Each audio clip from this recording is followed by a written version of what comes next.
Good evening, everyone. Welcome to CBC News. Today's first news is related to the chaos that has occurred in most schools across the country. This problematic has been presented in a lot of countries around the world. Experts argue that we are nearest to virtuality more than ever. Let's see this problematic from a real context. Good evening, everyone. We are in Medellin in Montessori School. This is one of the schools in which the problematic with cell phones has been more polemic. Let's see some teachers' experience about it. Here we are with Professor Carla. Hello, Professor.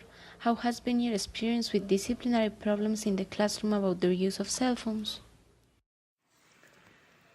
It is terrible my students do not learn. They said that I am not useful to them because in their cell phones they find all the information that they want to learn.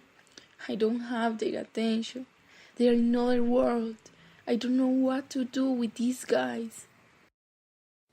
Thank you, teacher. What do you think is the reason for this behavior? I don't know. I just try to keep them motivated, but it is impossible. I spend most of my classes scolding my students and repeating the rules they must comply. I tell them to be quiet in chairs, but since they don't obey, I put them to do many tasks to punish them. They don't want me to teach, so they have to do all the work.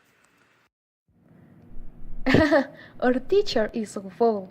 She doesn't have authority. We can do anything in the class, and she only tries to get our attention, but she can't do it. But it's her fault. She's so full with us, she doesn't know how to manage our behavior. When she cries, it's funny. It's the best part of the class. She's boring. Thank you for your opinion.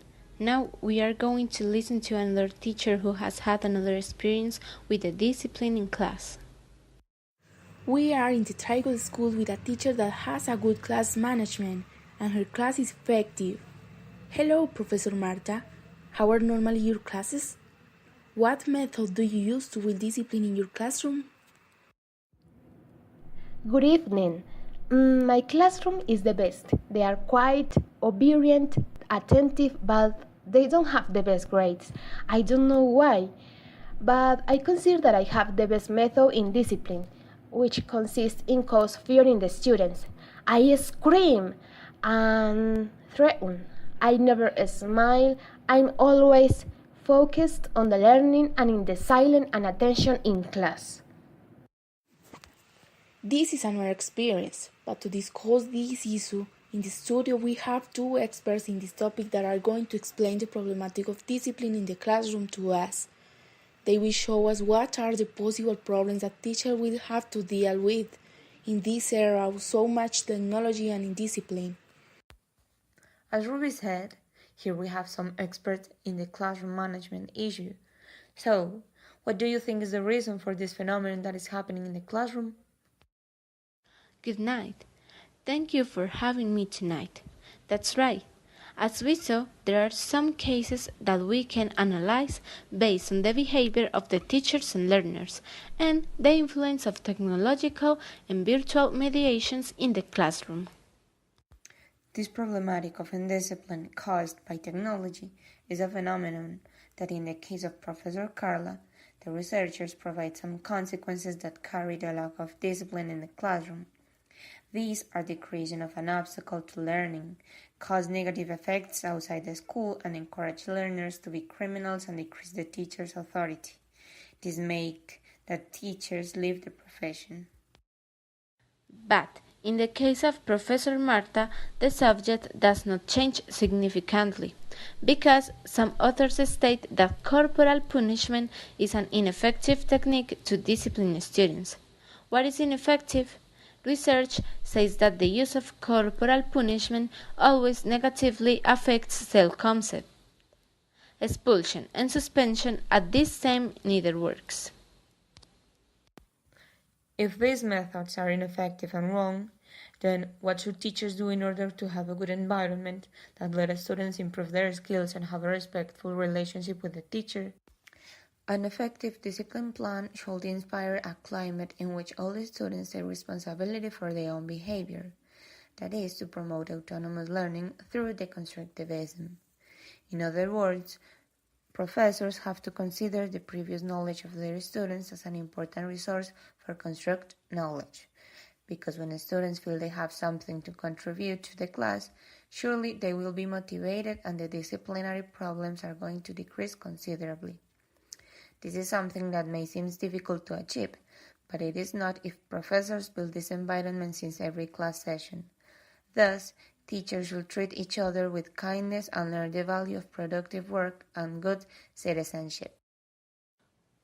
All professors have to keep in mind that it is very important to establish rules, but in a democratic way, where students participate in the construction of them, as they recognize the importance of this to make learning possible.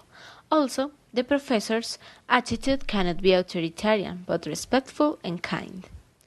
And it can sound irrelevant, but it is crucial to have the classroom clean and to prepare very well classes. That is to establish a time for every activity. If students see that their professor is organized, probably they will be too. That is a rule of life. The best way of teaching something is by combining theory and practice. For this, we can argue that demanding students to be organized and disciplined it is ineffective if the teacher is not. But do you think these methods could work in the future, when technology and virtuality cover all the stages in the classroom? Well, in future, these issues have different views and implications. Learners and teachers behave in a different way. The culture will change and the technology will have more and more advances. So, the answer is obvious. If education changes, the methods for classroom management also change. According to the statement of my partner, the answer for the question is another question. How much is going to change the way in which professors teach? Because maybe if the technology increases, the future of education is going to be totally virtual, without physical classrooms, without a group of students. So, it's very complicated to think about the discipline in the future, because it probably that will not be necessary. So, will the concept of classroom management disappear? As you can see, discipline is now an important challenge for education. Children do not pay attention, technology controls them, and it's difficult to find methods to have a correct classroom management. But there is no doubt that future will bring a lot of challenges to education. Technology advances so fast, the virtual classes will expand in the world. Even some experts warn about the disappearance of schools and the role of the teachers. Will the human part of education get lost? Questions and more questions, but we won't know it until we face it. Well, it's all for today. Thank you very much for joining us tonight. And to you at home, thank you for watching us. Have a good night. Then, the voice, don't miss it.